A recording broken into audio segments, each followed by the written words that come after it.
Hello and welcome to your messages for the week.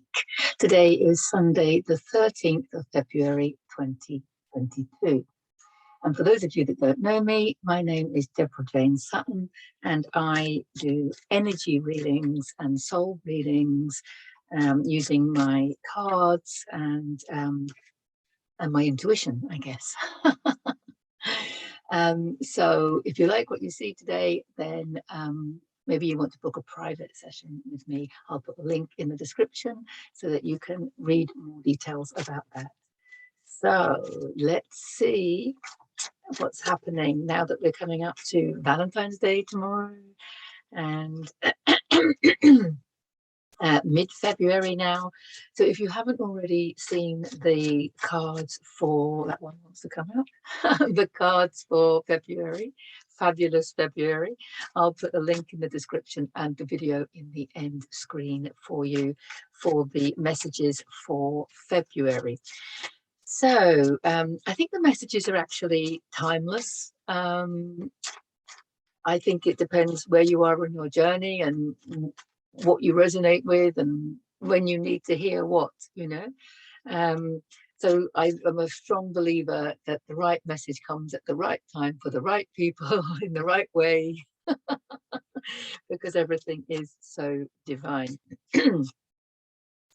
Let's have a look. Anything else coming out? Or we just that one wanted to come out. Okay.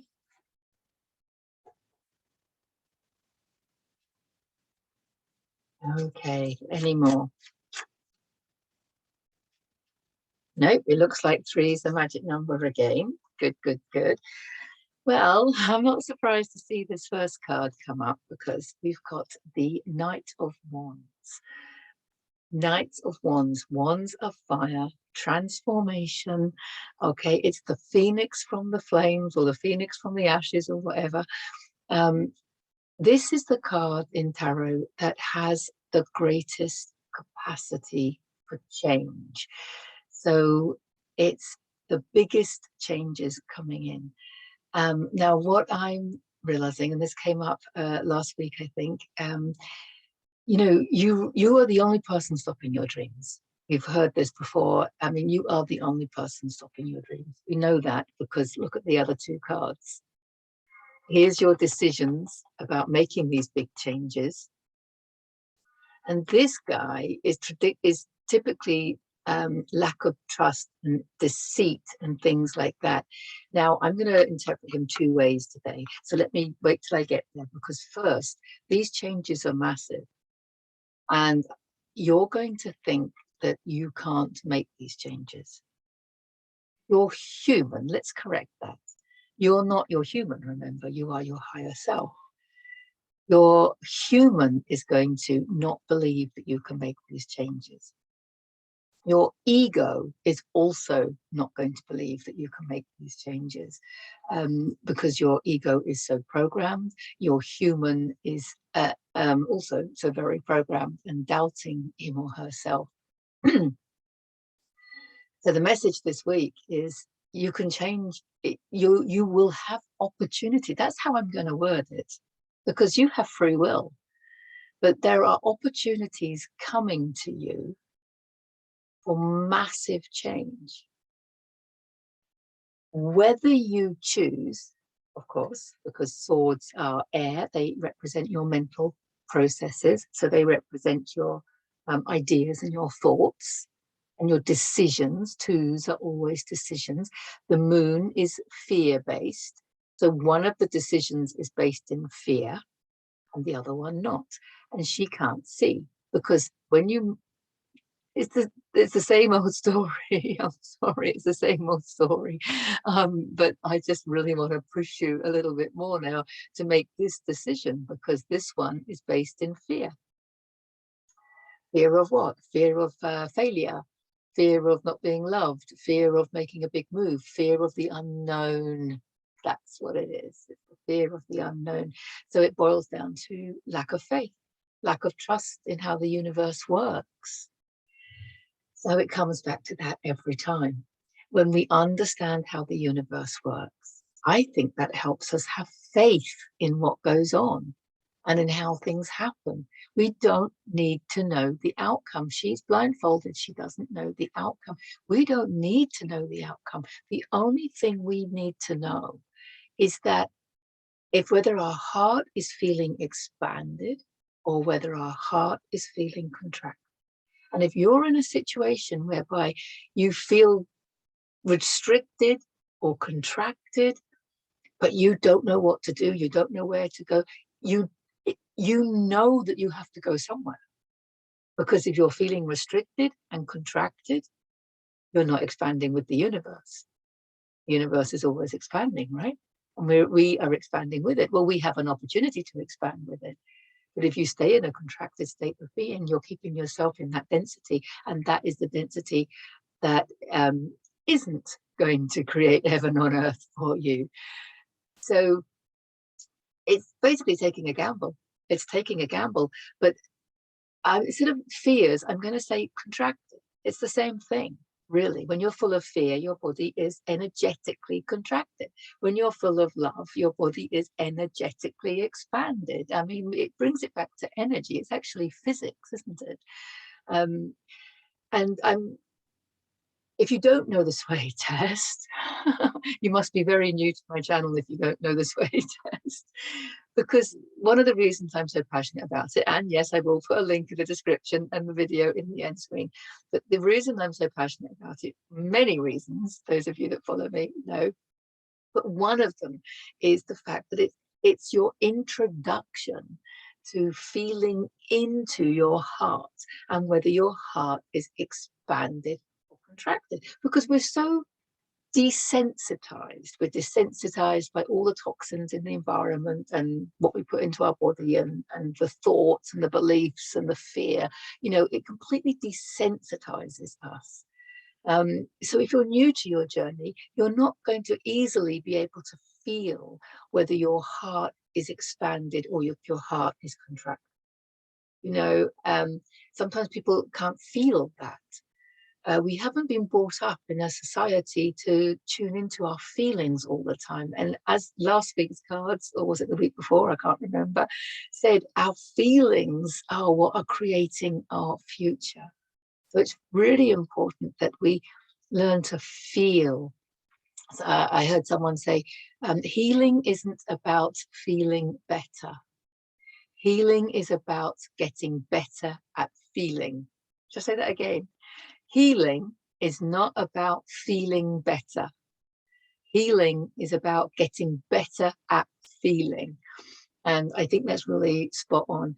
And the sway test helps you do that because it introduces you to that expansion of what's positive for you and the contraction of what's not positive for you. So it introduces you to that concept. And then when you use it and you practice and you use it with everything, not just food and substances, but you use it with thoughts, ideas, you can just run with it. You can use it for lots of things. We use it for emotion code, for the psyche. We use it all the time. It's muscle testing, it's kinesiology. You can use it to tap into your body's needs. You can use it to tap into your subconscious. You can use it to tap into the all that is, your higher self, your Akashic records, whatever you want to call it. It's a very powerful tool.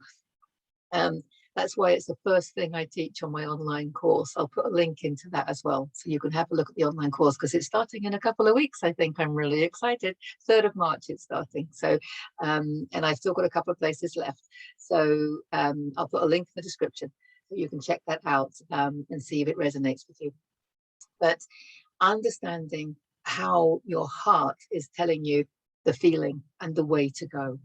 And what often happens is that you're not comfortable where you are, you're in a contracted state, but you don't know what this is, and it fears you, it scares you, it fears you. Okay, you understood.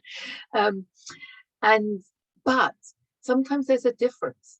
Is it that fear that is like anticipation of something different, something new, like a nervousness?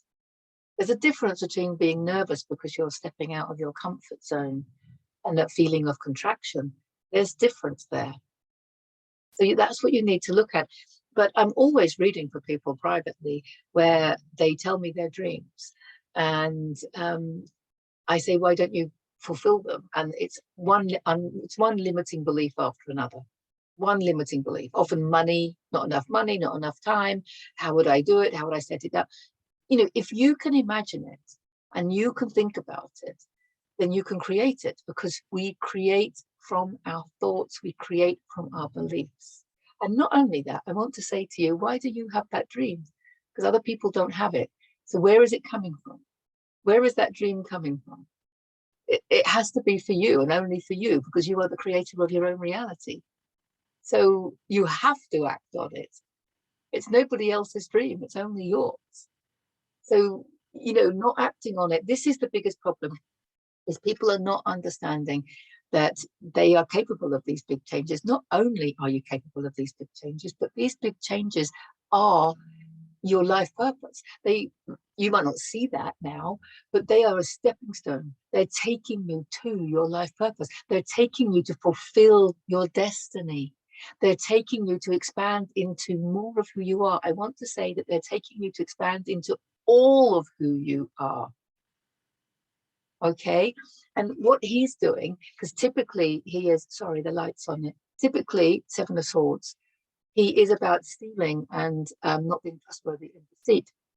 But my interpretation recently, with a lot of readings, is that these are thoughts, remember? Swords are my interpretation of thoughts. Thoughts are my interpretation of swords.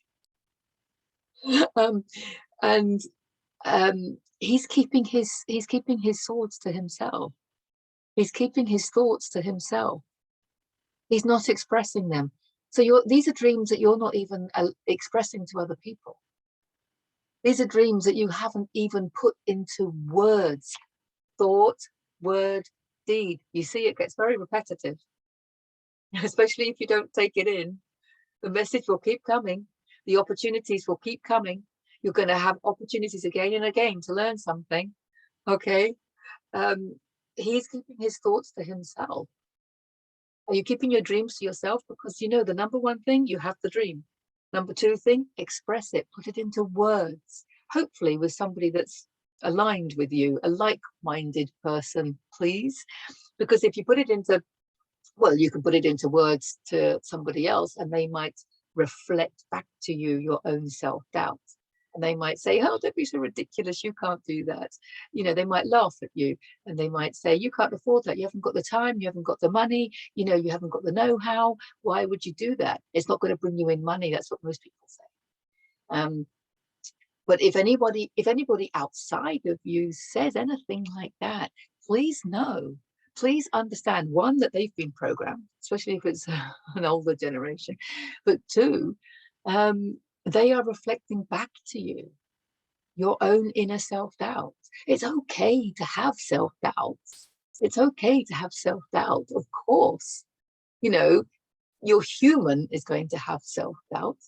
Your human's allowed to have a bit of self-doubt, but understand that that's not you, that's not your higher self, and that you can work through that doubt.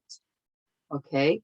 Don't not do it because your human has some programmed doubt from limitations that have been, you know, programmed in.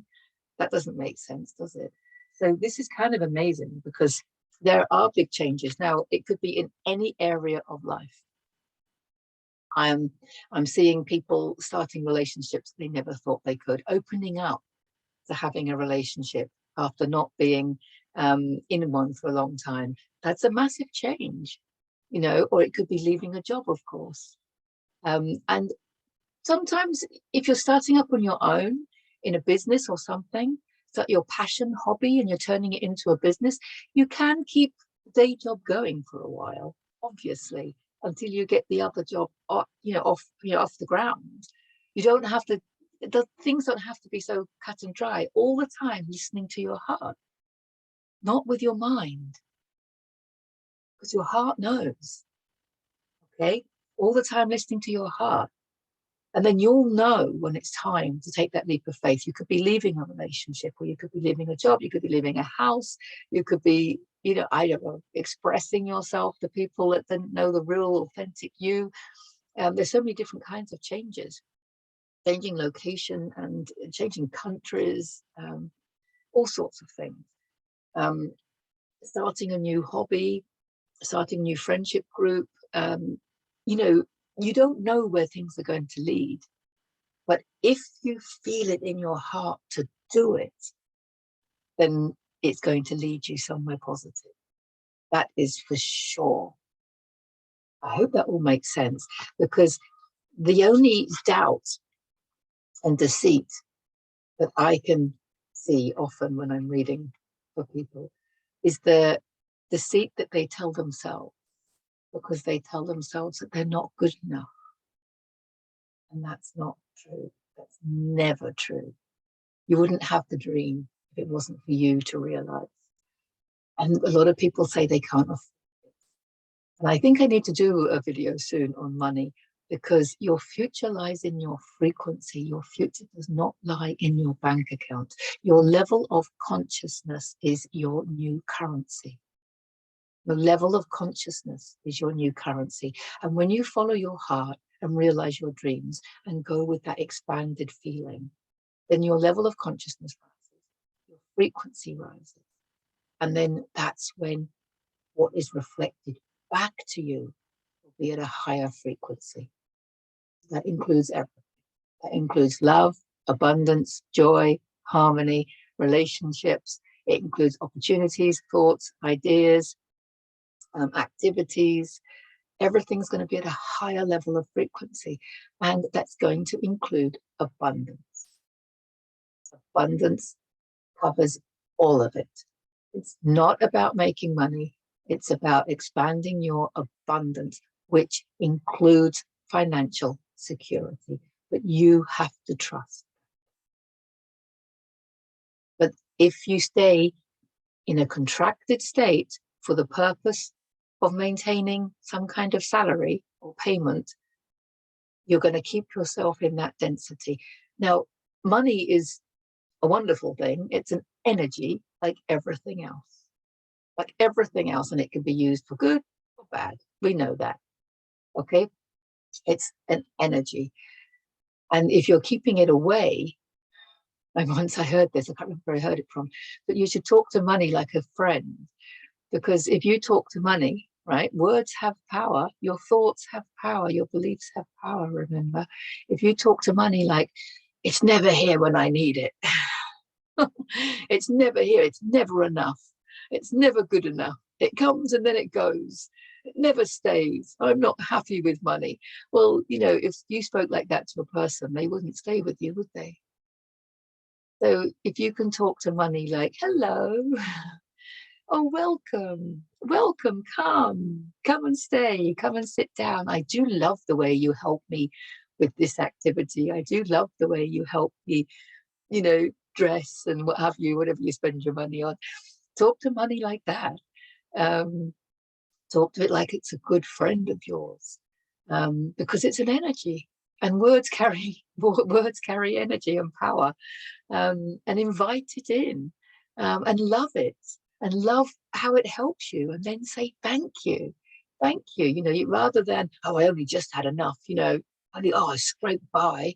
God, you know, bloody hell, money. I don't know where that came from. So yeah, I mean, basically talk to it like a friend. It's like, yay, oh, it was there when I needed it. Just in time. That was lovely. Oh, really, I'm so happy with the money, and I really welcome it to come again. And maybe it wants to bring more of its friends and everything. So you could just talk about it like that, because it's not about money. It's about your frequency. And if you're hung up on the money side of things, it's because of those beliefs. And it's that lack of faith. Faith is an inner knowing that carries you to miracles, and understanding that it's your expansion that's going to take you there. I'm going to stop it there, because I think I'm going to go around in circles otherwise.